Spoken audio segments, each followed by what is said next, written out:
Кутмандуу күнүңүздөр менен. Алдыңыздарда Сапар агай. Бүгүнкү темабыз Алымбек Татканын баласы Абдуллабек жөнүндө. Жана улуу ошол убактагы дарыгерлер жөнүндө. Курманжан Татканын баласы Абдуллабек Алайдан кетип, бул орустардын карателине аскерлери келгенде, мен аскер топтоп келемин деп Иранга, Кабулга кетип калат. Ал жерден эч кандай аскер топтой албай калат дагы, кайтара аркага кайтууга аргасыз болушат. Жол кыйын, жолдо келатып көп айлар өтөт, Абдуллабек ооруп калат. Ооруп калганда 5 күн ордунан турбай жатат. 2 колун бешенесине коет дагы, сүйлөбөйт дагы, тамак дагы жебейт. 5 күн жаткандан Акбалуан буга табып алып келет. Табып тамырын кармап туруп, караңыздар илгерки табыптар кандай болгон. Биз илгерки мына азыр 6 миллион ел жашап атабызбы? Табыптардын негизинде эле жашап келдик да биз. Медицинага чейин табыптар айыктырып келгенде. Тамырын кармап туруп айтат.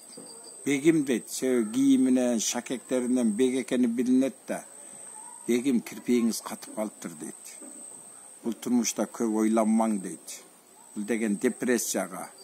Бул турмуш дейт, ойлоно турган турмуш эмес дейт. Көңүлүңүздү ачыңыз дейт. Көп ойланмаң. Ой дейт, муң, кайгы. Көп ойлонуу бул өлүмгө апарат, бегим дейт. Башка мунун дарысы жок. Только переживать этпең, бодурый жүрүң, наркы беркини ойлонбоң дейт.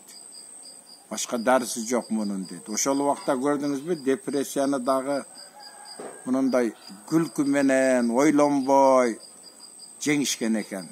Дегенде Абдуллабек айтат, күчтүү табып экесинде колундагы хаху аралашкан алтын шакегин чечип берет.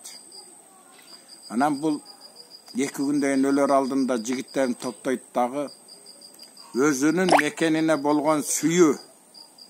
Мен өлгөндө дейт, атым ушу жерде сойгула дейт. Куранды окутуп, жүрөгүмө оюп алып, Кыргызстанга жеткениңерде ошол жерге көмгүлө дейт.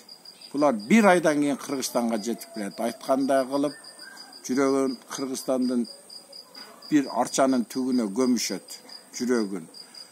Өзүнүн сөөгү Кыргызстанга келди болуп эсептелди. Мына, өзүнүн жеринде коюлду. Ошентип, эми муну мен эмнеге айтып атам демекчиңде, бул Төлөгөн Касымбековдун Сынган кылыч жана Келкел романынан алдым. Азыр эми ал убак башка заман, азыр башка заман. Ошон үчүн биз дагы келгиле, ден соолукту ойлоп, ар бир сөздү өзүбүзгө кабыл албай, депрессияга түшпөй. Өзү бул турмуш чынында өтө эле көп ойлоно турган коркунучтуу турмуш эмес. Али жаман адамдардан узак болуп, жакшы сүйлөшкөн адамдар менен маек куруп, бизде ар бир үргөн итке таш ата берсек, убактыбызды коротуп ага, ташыбыз дагы калбай калат, убактыбыз дагы калбай калат. Ошондуктан айтайын деген сөзүм, дайыма күлүп, бодуру жүрүп, спорт менен занимация этип, анча-мунча сөздөрдү эске албай, бири-бирибизге жакшы адамдар менен жүрүп, жакшы адамдар менен сүйлөшсөк, биздин нервтерибиз өзүнө келет дагы, бизди мындай оору, нерв оорулары болбойт деп ойлоймун. Айтайын дегеним ушубу, жалаң гана жакшы адамдар менен жүрүп, өзүбүздүн нервибизди өзүбүз сактайлы дайыма. Муну азыр телефондордо эми информация, миң информациялар бар. Ар бирин угуп алып эле өзүбүзгө ала берсек, бул дагы ооруга оору кошулат. Телефонду дагы көп колдонбош керек өзүчө.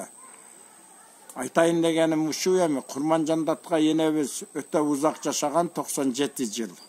Мисалы кара, Алымбек Таткабыздын Кыргызстанга кошкон салымы бул Андижан вилаятынын беги болгон. Бизче айтканда азыркы акими болгон. Ошондо центр Андижан болгон. Караң улуулукту, көрөгөчтүктү билген Алымбек Таткабыз Андижандан борбору кылып туруп Ошко жылдырып койгон. Ошондон баштап Ошто үйлөр курула баштаган, медреселер курула баштаган. Айтайын дегеним, дайыма нервибизди сактайлы, Жакшы жүрүп спорт менен машыгайлы. Саламатта болуңуздар.